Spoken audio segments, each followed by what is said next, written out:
Hello everyone. My name is Ibrahim Hanbal. I am one of the teachers handling Practical Research 1, specifically for the ICT animation strand. For this module, Module 5, we will be going over the review of related literature. What is this topic about? In this topic, we will be going over how we can gather data, how we can gather related research and related studies that are similar to our own research or to our own topics, and how we can try to analyze and synthesize them so that we can um, discuss the different strengths, weaknesses, and characteristics of these different studies. Why is this important and why is this needed? Well, simply put, this related literature can help justify the importance of our own study, and they can also be used to showcase the significance of why our study should be done, what could be the possible strengths of our study, and what could be the possible weaknesses of the study, among others. So, what what would we like to achieve for this particular module? There's five objectives here. First is to define what literature search and review are. We want to know when and how literature search and review are done. Be able to use various resources to look for supporting literature. Synthesize related materials effectively to show relevance of your research, and to learn the concept of plagiarism and how to avoid committing mistakes related to intellectual property in research. So, that is for the objectives. For the content, we have four main topics that we will be covering. First is the literature search and tools. Next is the reviewing the literature. Third is referencing and citation. And fourth is plagiarism. So, let's start off with literature search and tools. So, what's literature search and tools? This essentially means that before you conduct your research, before you actually make the proposal for your research, or before you start your full blown or full research process, you have to check previous studies that are related to your topic. Why do you do this? What's the purpose of doing this? Well, there's a few reasons. Two of them are shown here. First, you don't want to duplicate what has been made by other researchers. There is thousands and thousands of researches, not only in general but in IT specifically. So there's a lot of studies done on various topics, whether it's machine learning, whether it's animation, whether it is game development, medicine, even education. So we want to make sure that our topic is something that already or that has not already been done 1,000 times. So we want to make sure that our topic is something that stands out, or at the very least is unique in its own way. Another reason that we do literature review or literature searching is to ensure that we are familiar with what we are trying to study. If our topic is centered around virtual reality, we want to make sure that we have a solid grasp of what virtual reality is, its characteristics, its uses, etc. So that is some of the reasons why. In the case of ICT, another reason is to also see if we can or to see if what is the most recent applications or the most recent implementations of new technology. So as you know, technology is constantly evolving. So one way to see what direction different tools, different applications are headed is to look at research. So let us look at the literature search and tools. Specifically, why it is seen as, or why literature review is seen as one of the most important parts of the research process. First, it allows you to check how often a specific type of research has been done. Again, you can see whether or not your particular idea is original, or if it already has been repeated over and over. Why is it important to see if your research has been already done? Is because what ends up happening is that you are just doing the same thing that another group of researchers already did before.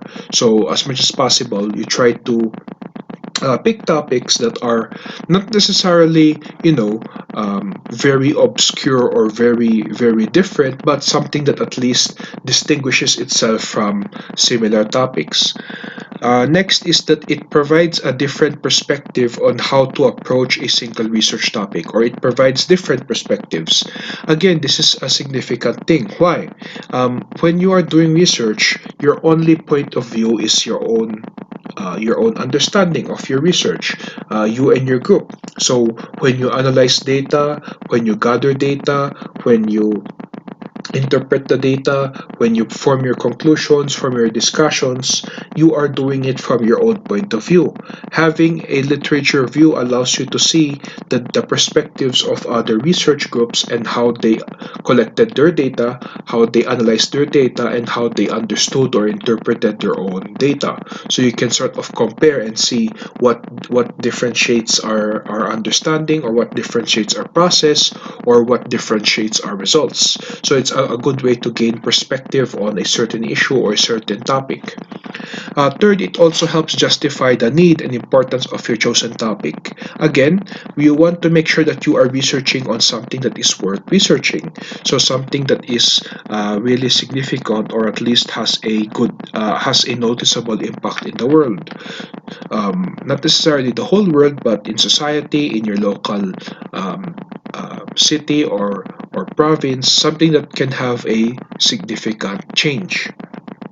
So one way to do that is to look at literature review, or other related literature. Has there been other studies that were conducted similar to yours? What was their impact? What was their effects in their local communities? Now, when you are searching for literature for your research, there is a hierarchy that we follow in terms of what sort of information we want to prioritize and what information we consider the most accurate or the most useful. So, as you can see here, there are six. The first being journal articles, the most significant or the most useful of literature, followed by textbooks. Then we have conference proceedings, thesis and dissertations, magazines and newspapers, and lastly, web pages and blogs. So what are these and why are they arranged in this manner? Let's go over them one by one. Okay, so first things first, journal articles. These are the highest in terms of the hierarchy. So why are they the highest? The simple reason is that they are peer-reviewed. So let's emphasize that here. If I click this,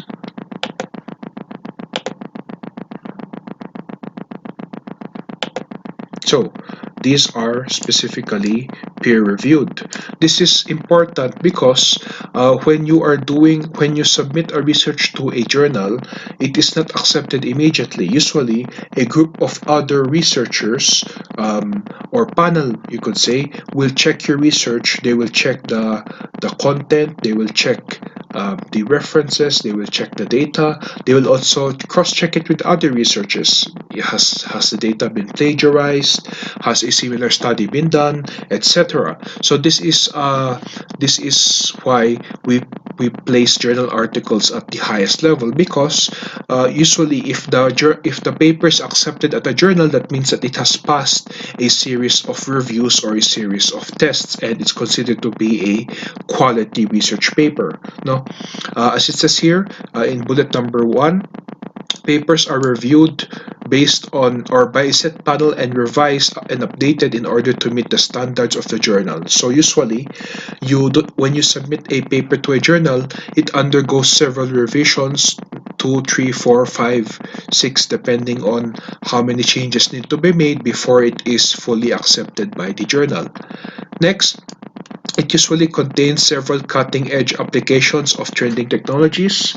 So when you look at journal articles, they usually contain some of the latest applications of new or current technologies. So they are a good way to see at what direction is the technology heading to right now. One thing to note though is that journals publish on an average of 3 issues per year.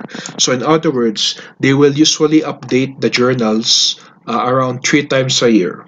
Now, why is this important? Because sometimes this means that your journal might not be the most recent one. You might need to check if there is a current journal that will still be released, or if there is new papers that have released new information or new data. So that is something to keep in mind. But either way, journals are still considered the highest level in terms of the literature that we can use for our research. Now, next up is textbooks. These are considered the best for finding information on established ideas and theories. So, what do you mean by established ideas? This is the key point with regards to textbooks. So, usually, books or textbooks contain information that is considered the norm or considered accepted by the public. So, when you read a book or when you look at book sources, they usually contain information that is considered to be well accepted or considered to be the most accurate or the most updated information. So we use textbooks to help us. Usually, it's mainly to help us justify our study and also to emphasize the fundamentals of our study. What do you mean by this? So usually, let's say in ICT, we have concepts such as OOP, object-oriented programming. Textbooks are or textbooks on OOP, many of the older ones can still be used today because many of the concepts discussed there are still usable until now. So if your topic covers something or is something that is covered by old books that can be used to help justify the importance or justify the significance of your own study. Take note though that they usually retain the same concepts over a long period of time, and as it says here, they are only updated when the book is re-released. So usually we'll have, let's say, a 7th edition, an 8th edition, a 9th edition, and those are not released all the time. They are released every couple of years. So sometimes you might end up getting outdated or old information from a textbook, especially if that book covers fields which are always changing, constantly changing. So keep in mind, ICT concepts and theories are not always affected by this, as many of them are still in use today. Again, many ICT concepts, not all, but quite a few, are still have not changed for the past several years. So you can pick up a book, let's say from 2010, 2005, and still use it today for teaching yourself or for a reference for your research. So take note as well that books are usually revised at around 3 to 5 years. So again, this might mean that your data, especially if it's 5 years, your data that you get from the book might not be the most recent or the most updated. Next, conference proceedings. Conference proceedings are similar to journals. So they are usually what do you mean by similar to journals? They are usually peer-reviewed. So similar to journals, they have a panel who will check the paper, who will give feedback and have you revise or update the paper in order to meet the conference standards. The main difference though is that conferences are usually less stringent or they are more lenient with the peer review process. In other words, a paper that may be accepted for a conference might be rejected in a journal. No, that is the idea there. You have a less stricter process of checking and accepting papers for conference. Does that mean that the conference is sloppier or they don't care or they are less interested in the quality? No, it's just that conferences tend to have shorter publication times. So compared to journals who publish roughly 3 times a year, conferences publish much more often. That's why they usually have to be less strict in order to accommodate more studies.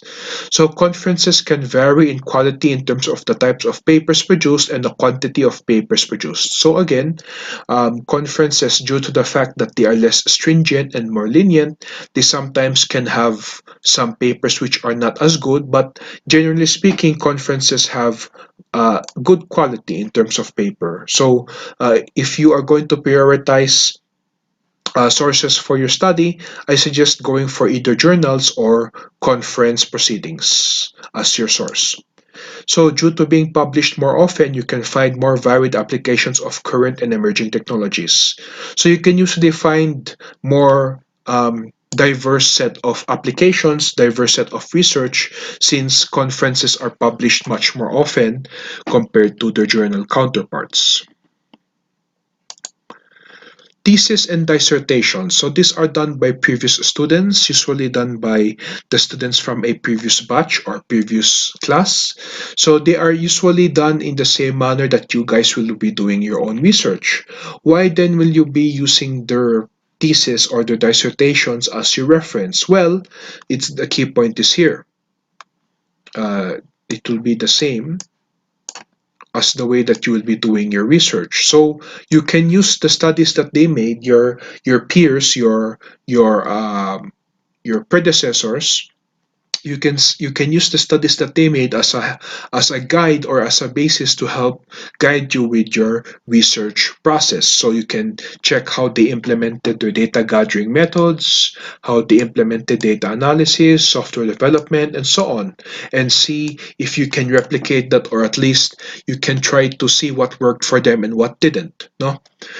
Thesis outputs usually follow the process of literature review, data gathering, and analysis. So again, the structure of their paper will be somewhat similar to what we are asking for you guys for your own future research.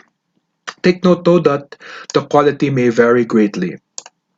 Depending on the groups that did the research, they can be quite well done, or they can only be done for compliance sake. So the content or the formatting or parts of the paper might not be very ironed out or very comprehensive.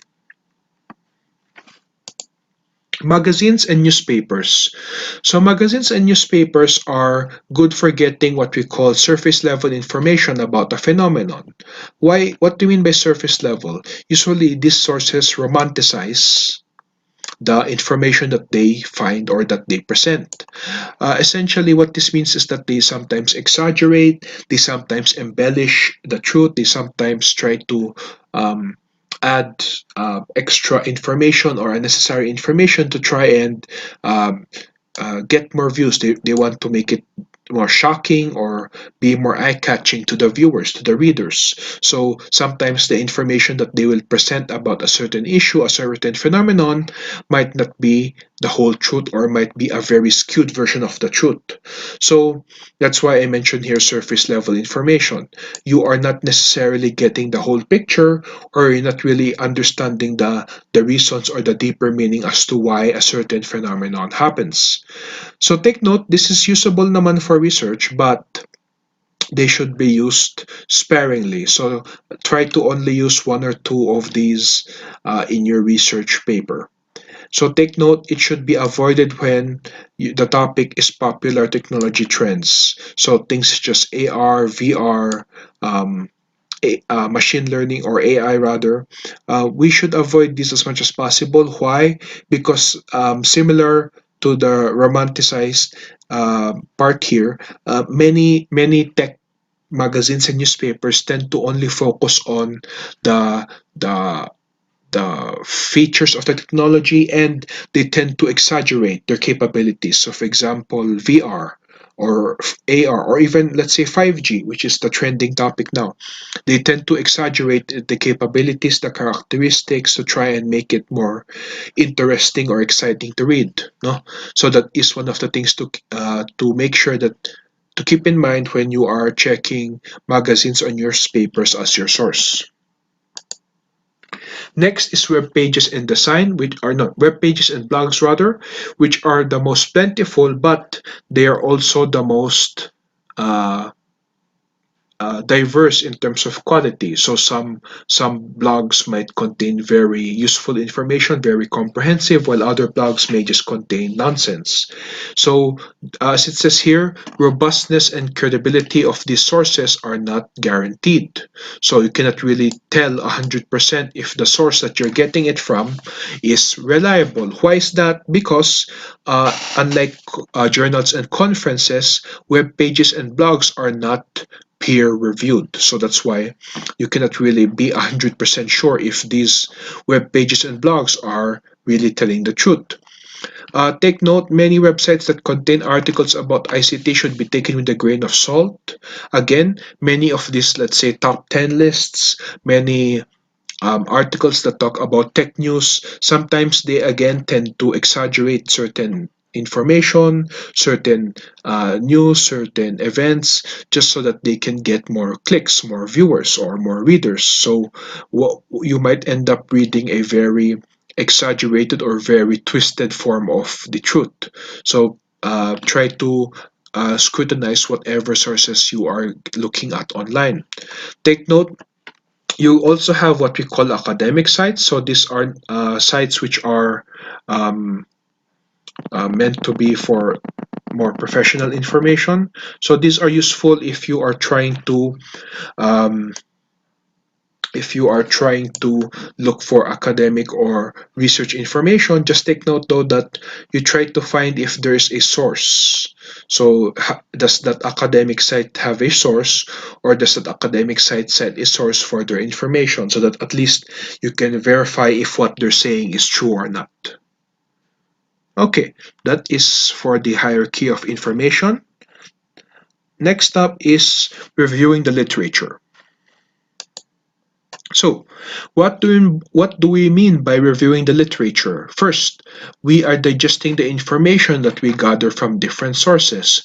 We are compiling, we will try to put them together, piece them together, we will try to list them down and organize them so that we can make it easier for ourselves to analyze them later.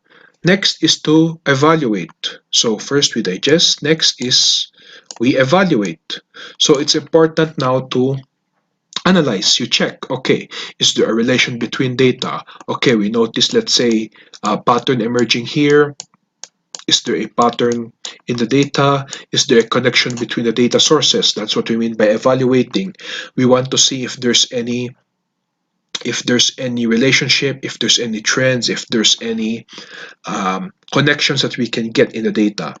There's synthesis. Synthesis essentially means that we are trying to analyze, and then we are trying to read between the lines. So we'll try to see if there is a meaning behind the data, or we're trying to put our own perspective into the studies that we see. And then lastly is to present our understanding. So we present what we analyzed. Okay, we noticed that there's a connection between this variable, let's say variable A, and then we have variable B.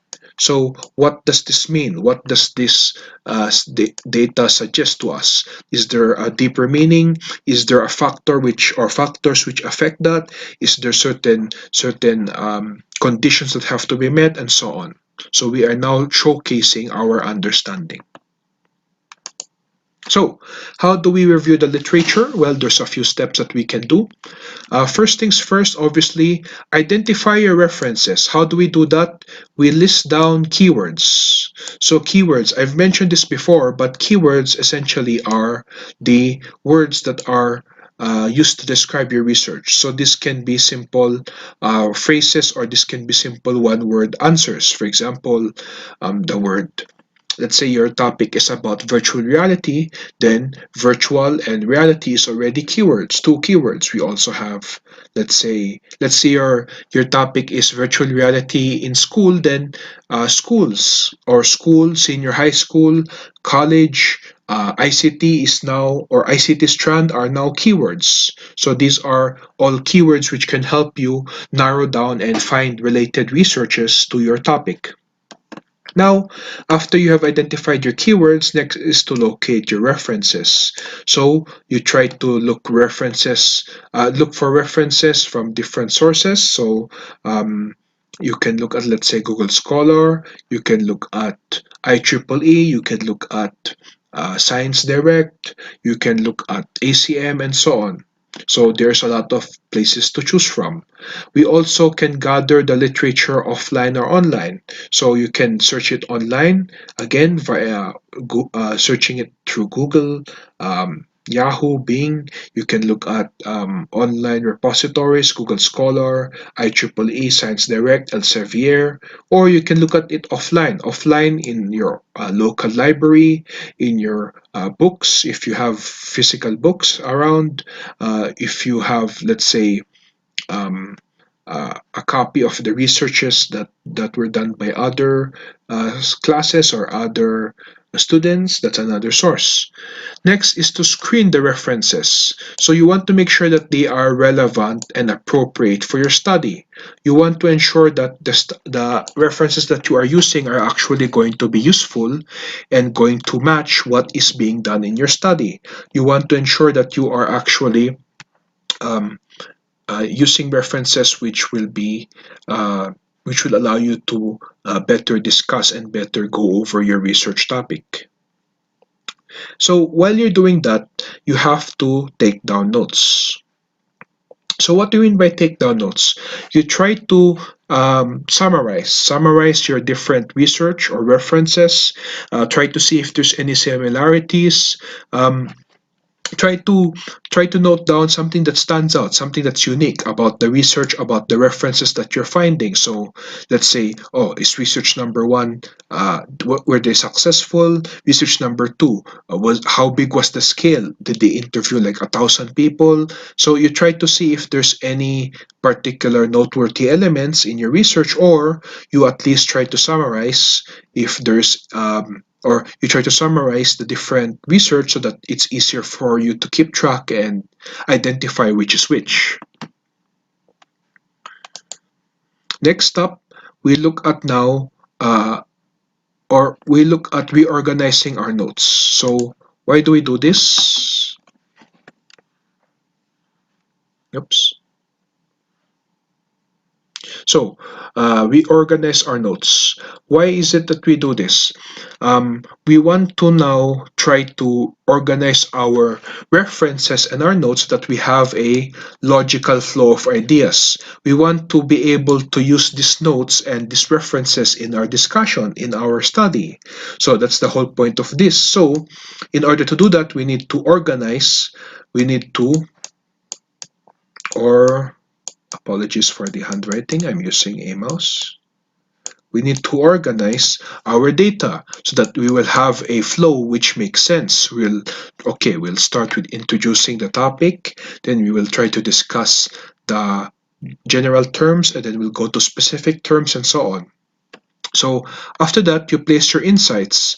What do you mean by insights? This is now your analysis. So this is what you understood in the study, or this is what you sort of realized, or what you sort of interpreted based on your analysis, based on your readings. Lastly is to go over your discussions and essentially repeat the process to see if you are able to make your ideas and your concepts flow well.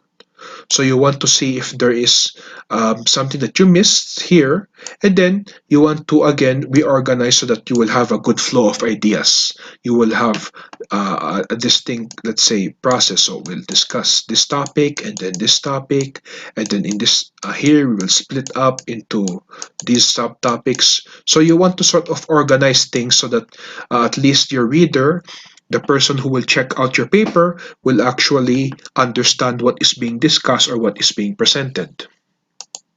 Now, how do we actually do referencing and how do we cite? What is citation? So, citation is giving credit to the person, group, or entity who originally wrote the material that you will be using in your research. So, you want to give credit. This is the key point. Give credit.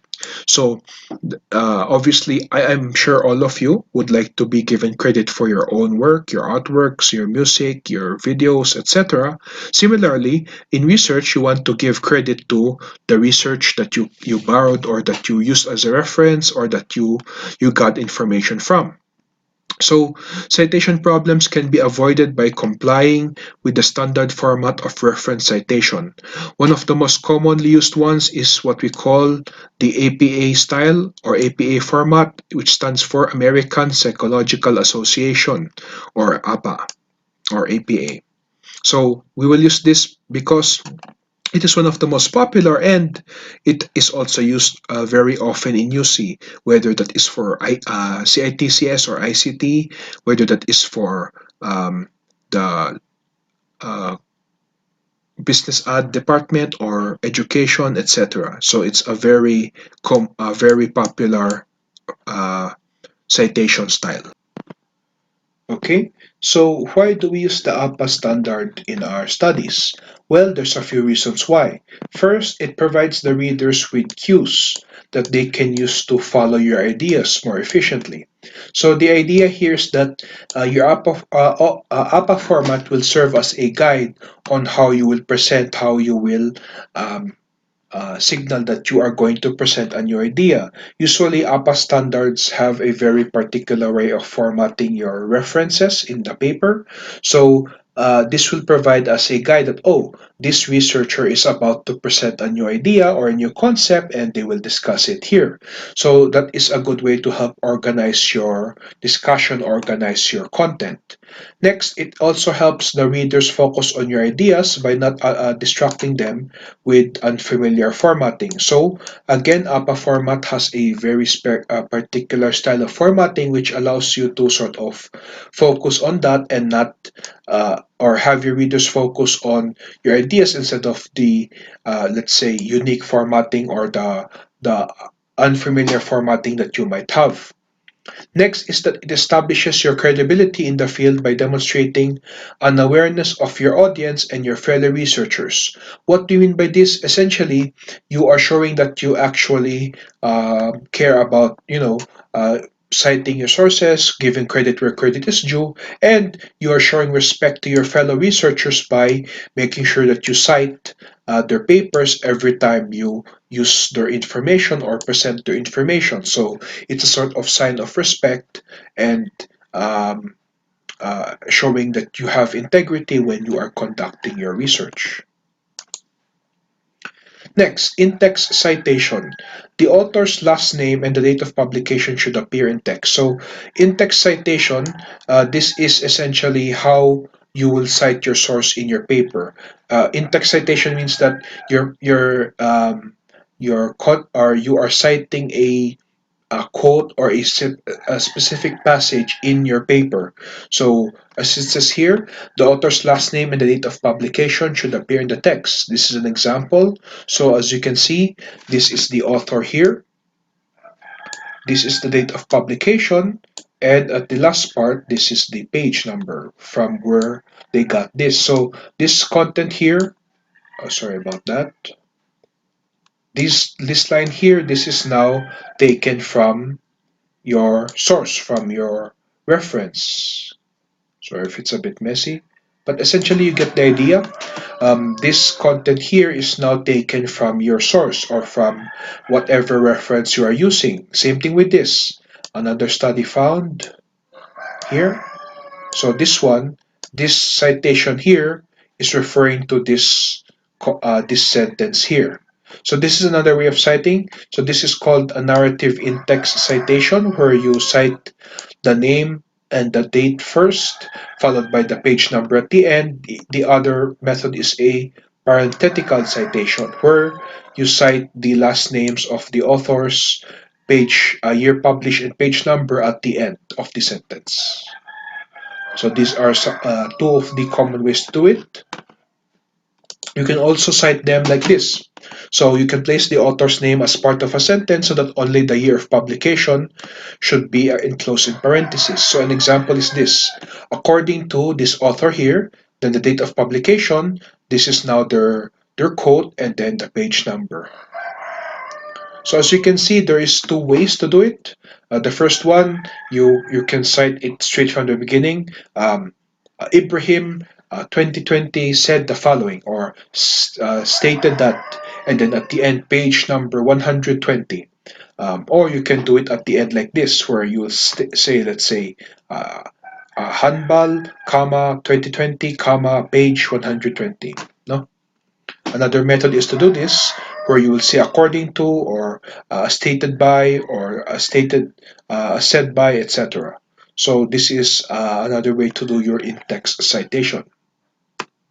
You also have what we call short and long quotations.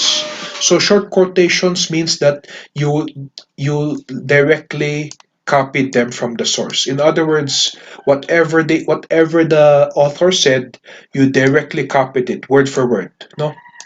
So in other words, this is word for word. So you copied the text word for word from the source. And when you do that, you have to place quotation marks. Okay? On the other hand, long quotations where you have 40 or more words, you end up what we call paraphrasing. So here, for long quotations, you will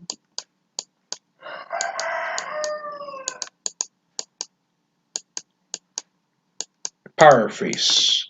Okay, that's the important bit. So short quotations, if it's just a sentence or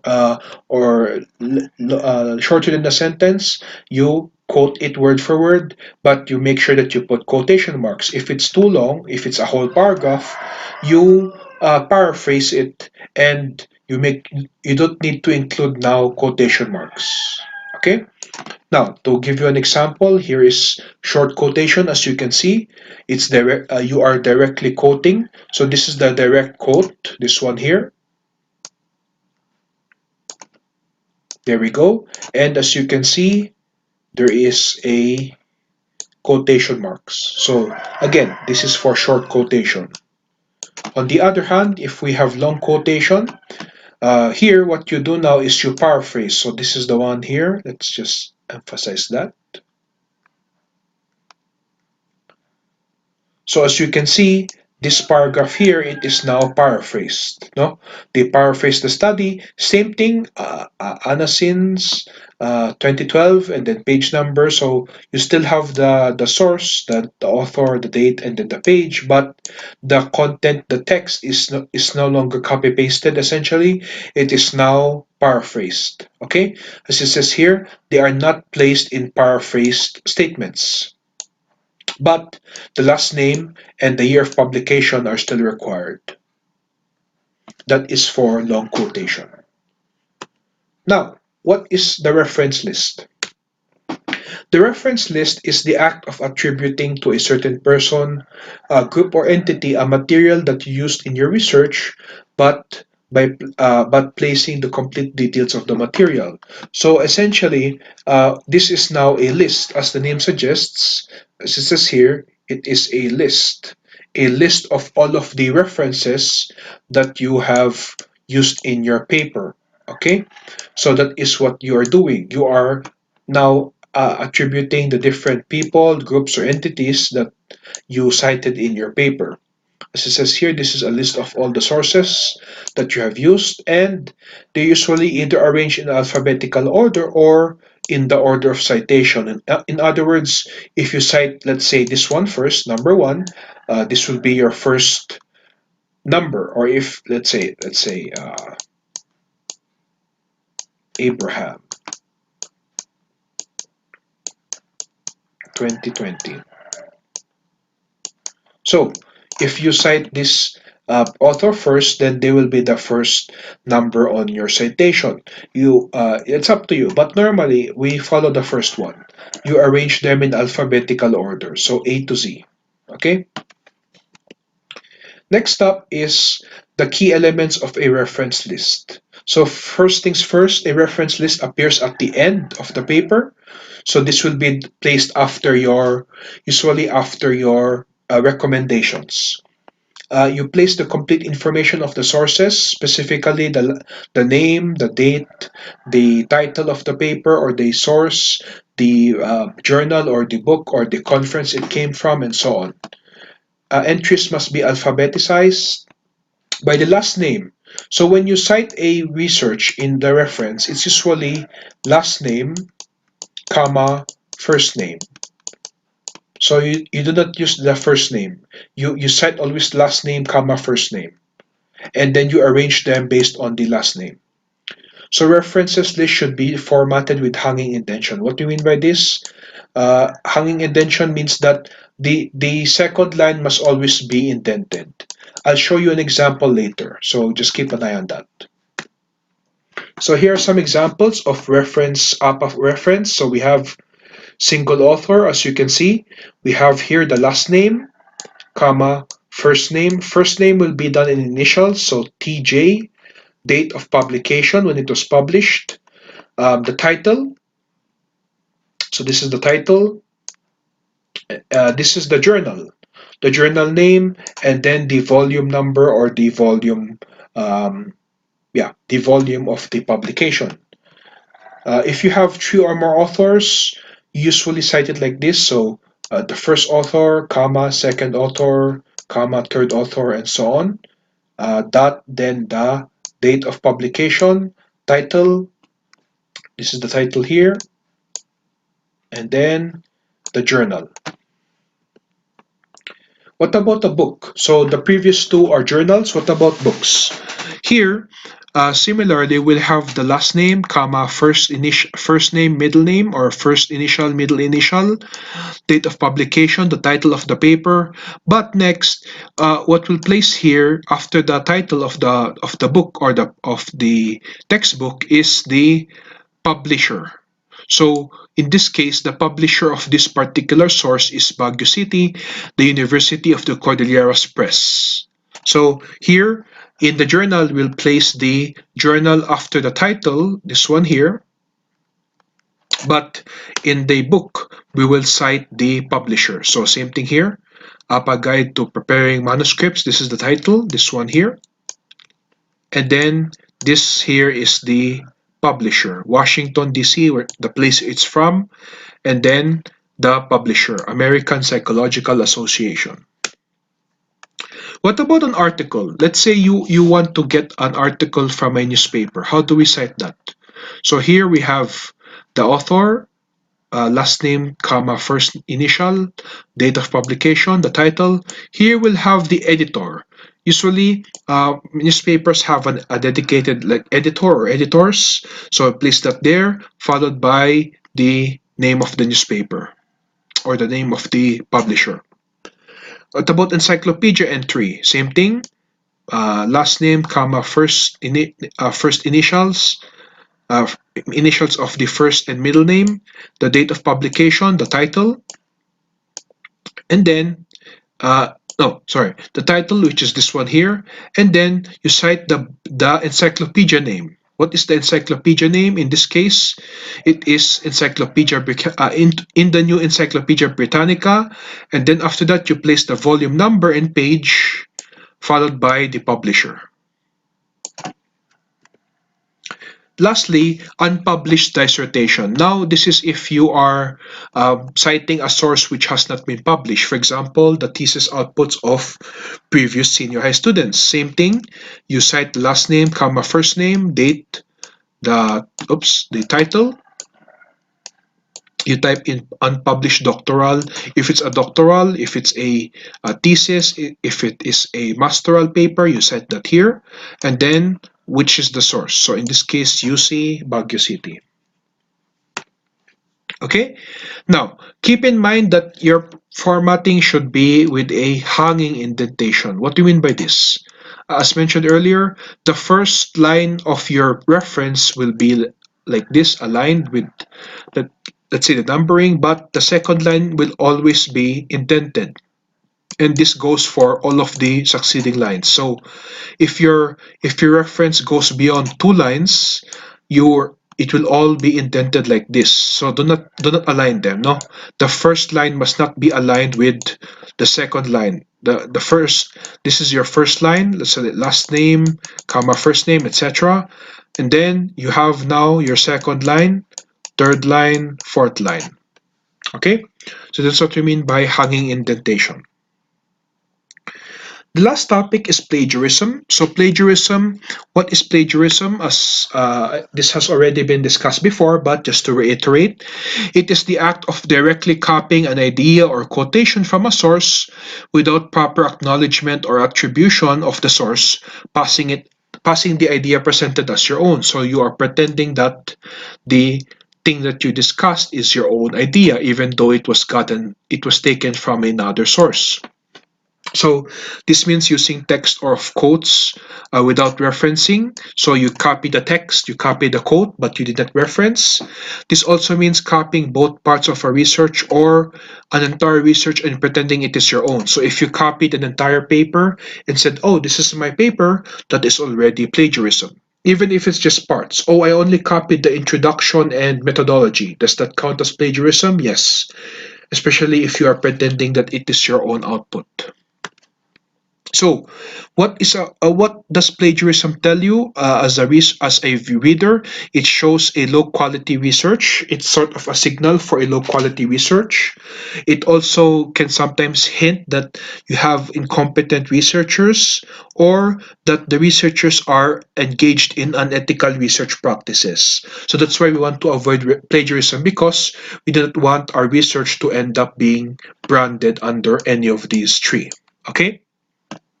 Any of these three sort of labels, you could say. So we want to avoid getting our research or study getting labeled as low quality or getting us called as incompetent researchers or saying that we are doing unethical research practices. How do we avoid plagiarism? Just 5 simple steps. One, cite your source. Make sure that you always cite your source. Cite it as a reference. Make sure that you properly cite it as a reference in your paper. Include quotations. Again, if you're citing directly, make sure that you include quotations of whatever you are citing. Paraphrase. If what you're trying to cite is more than 40 words or longer, you are it would be better for you to paraphrase instead of copying the whole thing. So what ends up happening if you try to copy, it will be very long and very messy. So you paraphrase and you still include the name of the author and their page number and date of publication. Present your own idea. Of course, the whole point of research is to present your own understanding of the topic. You try to synthesize. You try to see, okay, what do I understand? What did I learn from analyzing all these texts? So here's, let's say, my quotation. What did I understand, naman? So based on this, what can I say about my realizations, my learnings, comparing all the data? What does this mean? What can I interpret? Okay. And lastly, use a plagiarism checker. There's a bunch of tools online that can help check if your paper is too close or if it's too similar to another existing paper. So this is a good way to help you check if you are copying too much or citing too much without presenting your own ideas. Okay, last but not least, the activity. So the activity, I placed a bit of a notice here. Make sure that you finalize your groupings for your research before you start the activity. Why? This is very important. Why? Because you will start now working on some of the specific components of your research. So make sure that you finalize your groupings before you do this activity so that you will not have any conflict of understanding or interest with your groupmates. So before you start Module 5, the activity, make sure that you finalize your groupings first. Again, minimum of 4, maximum of 8. So what would you do? Take note that this is individual.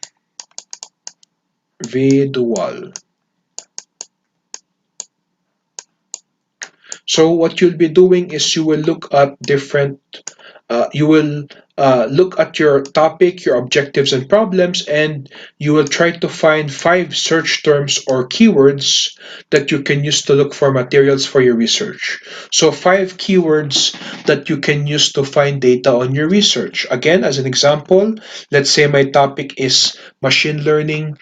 No, let's take the previous example from Module 4. My topic is a website for the Cordilleras. What will be your keywords? It will be, let's say, website or online portal, Cordilleras, database. It will be cultural heritage. It will be traditional dances, traditional songs, HTML, not necessarily HTML, web development, something like that. So you will try to find keywords which are closely related to your research. And then lastly, you will now look using the keywords that you have listed. You will now find 10 research. So where's my oops, sorry about that. You will now find 10 research papers or 10 materials that are related to your tentative topic. So you find, let's just erase this so that it's a little less messy. There we go. Here, you will find 10 research or research materials that are related to your tentative topic. So assuming there's 8 of you, you'll find 10 each. Make sure you follow the recommended steps in reviewing a literature.